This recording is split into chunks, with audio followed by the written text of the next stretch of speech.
Bonjour, bonsoir, en fonction de l'endroit où tu te trouves en ce moment. Nous allons à présent parler de la méthode POMP, P-U-M-P-P. En fait, c'est un acronyme comme ça que j'ai mis en place, juste pour que l'approche que tu auras dans ton rôle de chef de produit informatique soit totalement structurée. À tout moment, tu vas devoir être capable de dire les problèmes ou le problème que tu es en train de résoudre, les challenges que tu rencontres, le laps de temps à travers lequel tu es en train de résoudre le problème et tu es en train de rencontrer ce challenge, et bien entendu, dans quelle mesure vas-tu être capable de, de délivrer le produit informatique qu'on attend de toi. Okay. Je répète ici, là, quand j'utilise le terme chef de produit informatique, en fonction des pays, cette position-là, en fait, ce terme change. En France, par exemple, c'est maître d'ouvrage. En Angleterre, c'est business analyst. J'aime utiliser le terme chef de produit informatique parce que à la fin de la journée, tu es celui-là qui doit mettre en place, et ceci de manière conceptuelle, un produit informatique qui va répondre aux attentes de l'organisation pour laquelle tu travailles. Okay. Donc, parlons de la méthode POMP. Il s'agit ici, toujours, d'identifier un problème,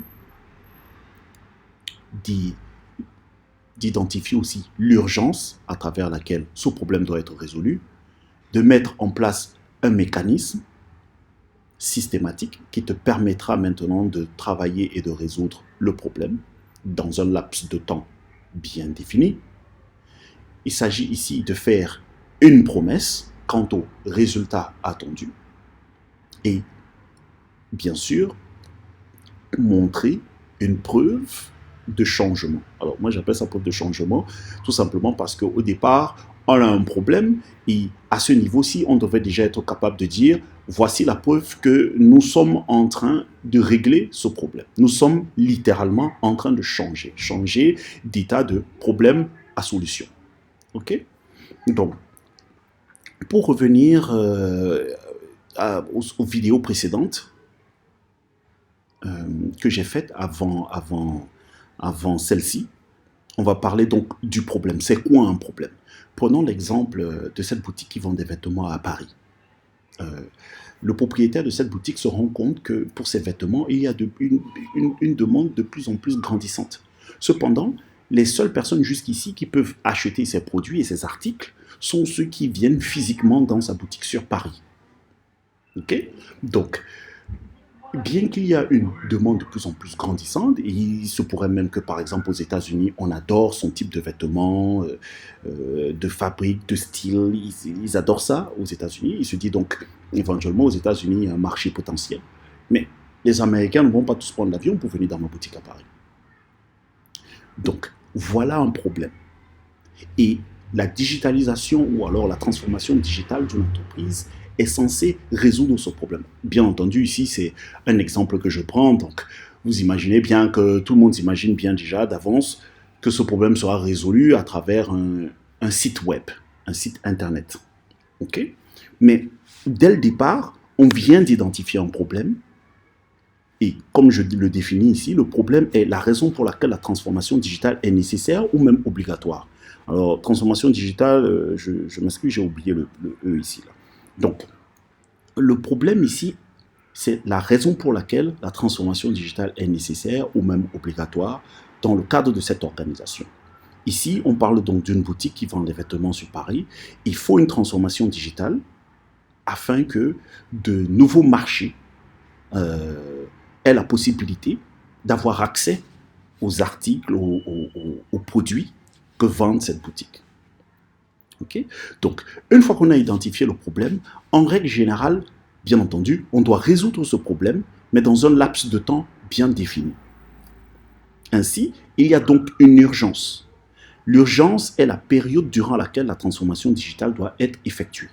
Je m'excuse une fois de plus, il n'y a pas de E à ce digital. Donc, l'urgence ici, c'est la période durant laquelle la transformation digitale doit être effectuée. Il s'agit ici de dire, OK, j'ai besoin d'un site internet pour ma boutique qui vend des vêtements sur Paris, mais le site doit être mis en place maximum d'ici 6 mois.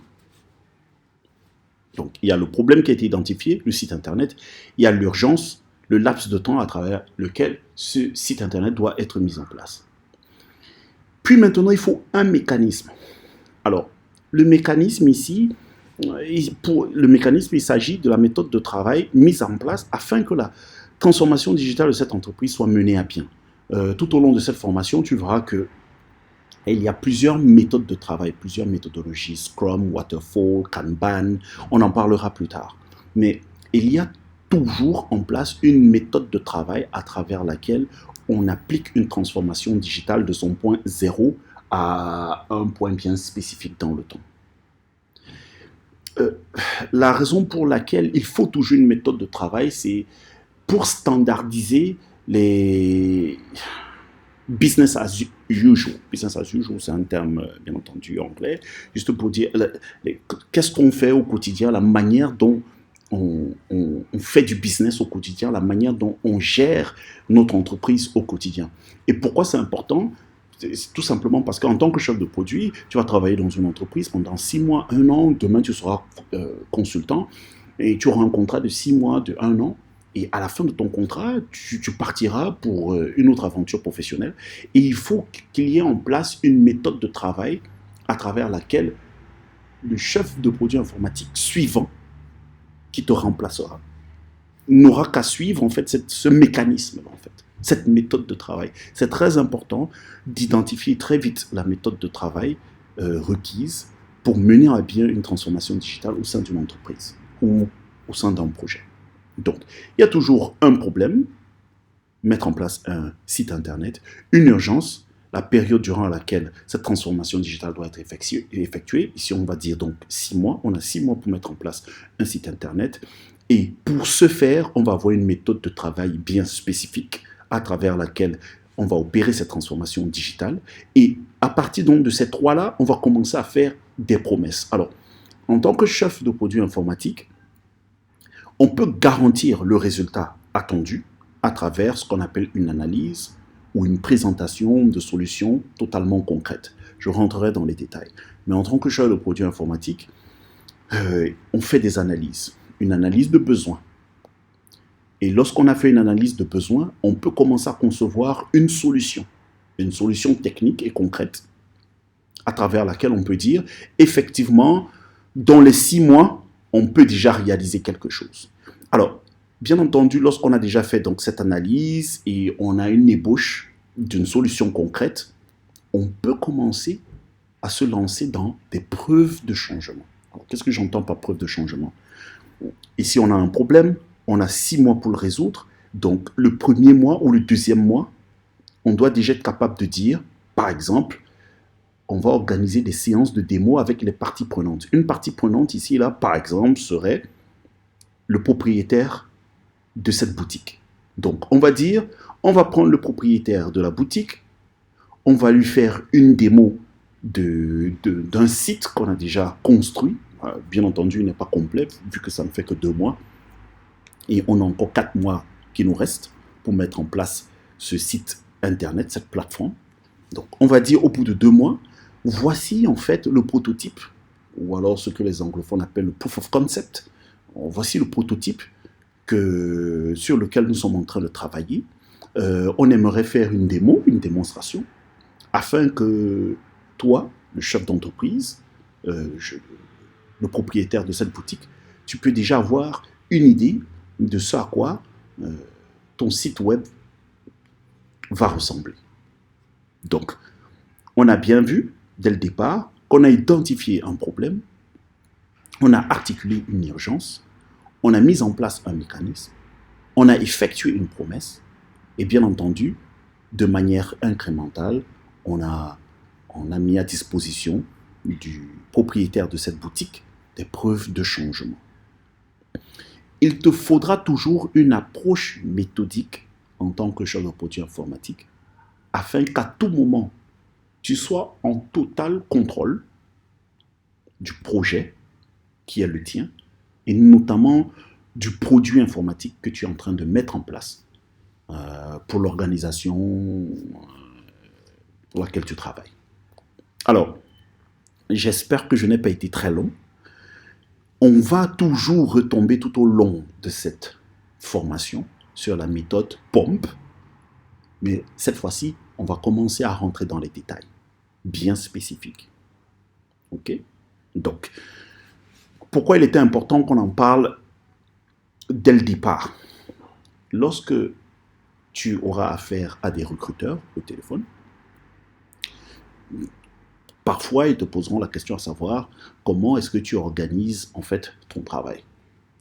Tout ce que tu auras à faire, c'est que tu auras juste à répondre que en fait tu mets en place une méthode qui s'appelle POMP, à travers laquelle tu identifies un problème, une urgence, un mécanisme, une promesse et une preuve de changement. Ceci te permettant d'être toujours aligné avec les attentes et les demandes du business, tout en étant capable de délivrer une preuve tangible de changement à travers le support des équipes techniques. Aussi simple que ça. Ok? Donc, regarde les vidéos suivantes. Nous sommes ici toujours dans le cadre d'une introduction. J'ai juste envie de te faire comprendre, et ceci de manière high level, qu'est-ce qui va t'attendre dans ton rôle de chef de produit informatique, toujours en espérant que tu puisses devenir consultant. Mon rôle ici vraiment, c'est bien sûr te former, mais éventuellement faire de toi un consultant. Un consultant voudrait tout simplement dire que tu es un expert à ce niveau-là. Donc, merci d'avoir regardé cette vidéo. Bonne nuit ou bonjour en fonction de l'endroit où tu te trouves. Et à tout de suite. Merci, au revoir.